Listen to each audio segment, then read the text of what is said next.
Swami Tulsidas admits that he has known the omnipresence of God only through its manifestation in love.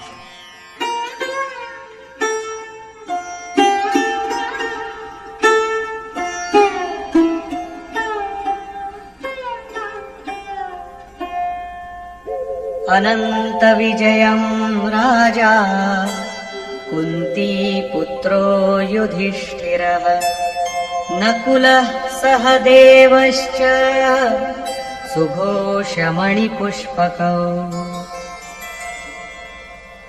King Yudhishthir, the son of Kunti, blew the conch Anant Vijay, whereas Nakul and Sahadev blew their conches Sughosh and Mani Pushpak.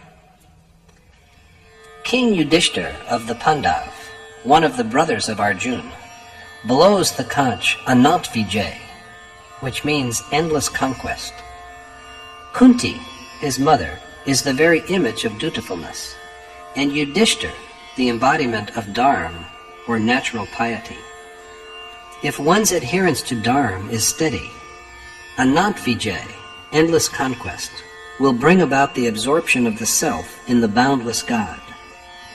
The one who is firm in battle is Yudhishthir, one who is unshaken by the conflicts between self and the material world, between the body and the transcendental soul, and to whom the essence of the sphere of action has been revealed.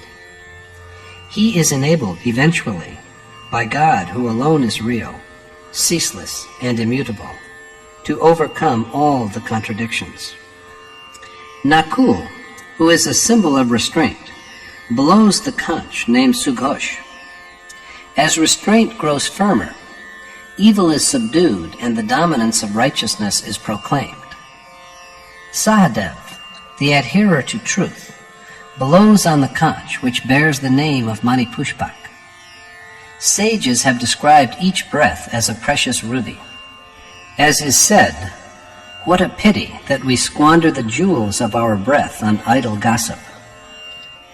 One kind of satsang is the moral discourse we hear from noble men, realized sages, accomplished teachers. But the real spiritual discourse is internal. According to Krishna, the self alone is true and eternal. True satsang comes about when the mind reins itself in from all externals and dwells with the self.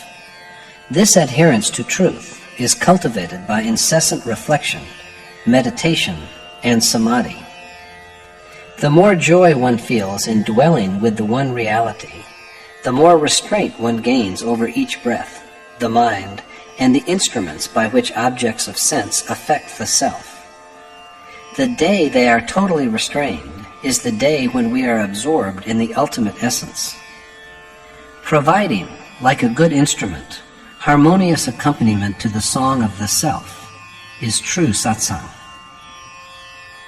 The physical ruby is hard, but the jewel of breath is even more tender than a flower. Flowers fall and wither soon after they bloom, and we can never say that we shall live until the next breath. But if there is true adherence to the self, it leads us to realize the highest goal through providing control over each breath. There is nothing to proclaim beyond this, although each device is helpful in traversing a certain stretch of the path of spiritual perfection. Sanjay further speaks on the subject.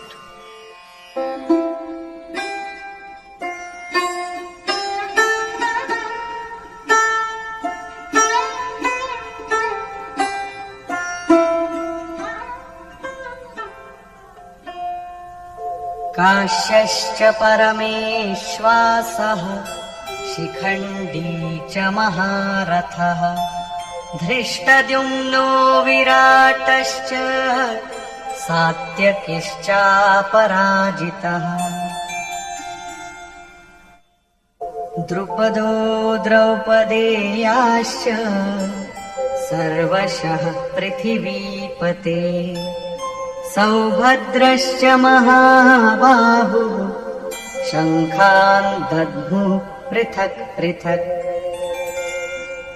The king of Kashi, a great bowman, Shikhandi, who dwells in the Supreme Spirit, the unvanquished Drishtadyumna, Virat and Satyaki, Drupad and the sons of Draupadi, and Subhadra's son of powerful arms, Abhimanyu, all blew, O Lord of the earth, their own conchas. The sacred city of Kashi is an emblem of the sacredness that resides in the physical body. When a man withdraws his mind and sense organs from all physical things and concentrates on the self within his body, he is privileged to merge with and dwell within God. The body which is capable of such a union is Kashi. The Supreme Spirit dwells in and pervades every single body. So Paramashwasa here means dwelling in the Supreme Spirit rather than a mighty warrior. Shikhandi represents the rejection of Shikha Sutra, sacred signs traditionally worn by Hindus. There are people who believe they have achieved renunciation just because they have got their heads shaved clean, cast away their sacred threads, and stopped lighting fire. But they are mistaken, for as a matter of fact, Shikha symbolizes a goal which has to be attained, and Sutra, the merits of action in a previous existence, sanskar. The chain of sanskar is intact so long as God has yet to be realized. How can there be true renunciation till the moment of that fulfillment? Till then, we are only wayfarers. Delusion subsides only when the desired God is attained and the merits of previous deeds are reduced to nothing. So it is Shikhandi who proves to be the undoing of Bhishma, the image of delusion and self-deception. Shikhandi represents the unique quality that is essential for the man who chooses the path of reflection, a truly mighty fighter on his side. Drishtadyumna, one of the great warriors on the Pandav side, represents the steadfast mind that treasures faith in the universal, immutable divinity, and the warrior Virat, capable of perceiving the omnipresence of the great God. These two are the main constituents of sacred excellence. Satyaki is truthfulness. There can never be a fall from piety as long as there is truthfulness or the desire to ponder over truth.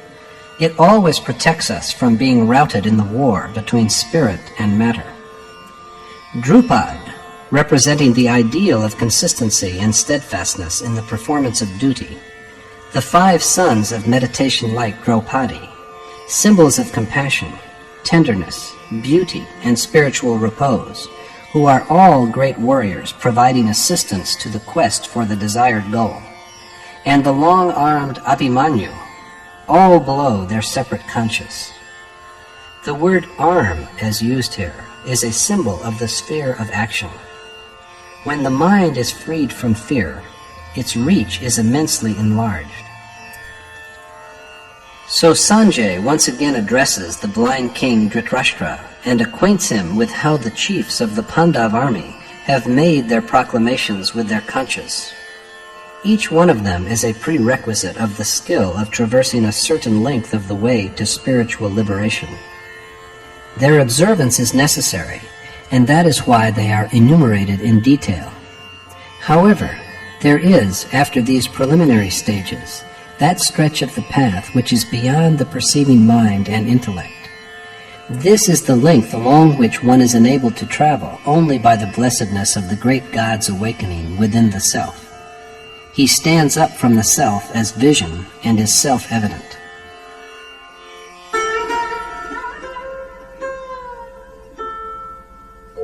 सघोषोधार्तराष्ट्राणाम् हृदयानि व्यदारयत् नभश्च पृथिवीं चैव तुमुलो व्यनुनादयन्. The loud tumult, reverberating through heaven and earth, pierced the hearts of Dhritarashtra's sons. The great tumult, echoing through heaven and earth, rends the hearts of Dhritarashtra's sons.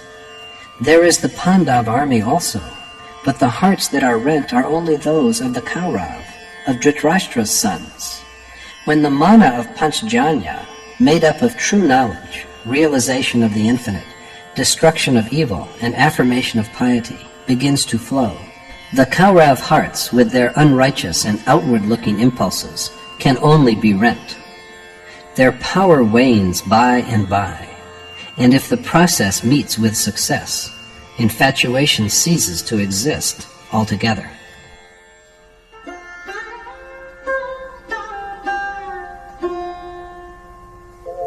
अथ व्यवस्थितान् दृष्ट्वा धार्तराष्ट्रान् कपिध्वजः प्रवृत्ते शस्त्रसम्पाते धनुरुद्यम्य पाण्डवः ऋषिकेशं तदा वाक्यम् इदमाह महीपते सेनयोरुभयोर्मध्ये रथं स्थापयमेच्युत यावदेतान्निरीक्षेऽहं योद्धुकामानवस्थितान् कैर्मया सह योद्धव्यम् अस्मिन् रणसमुद्यमे.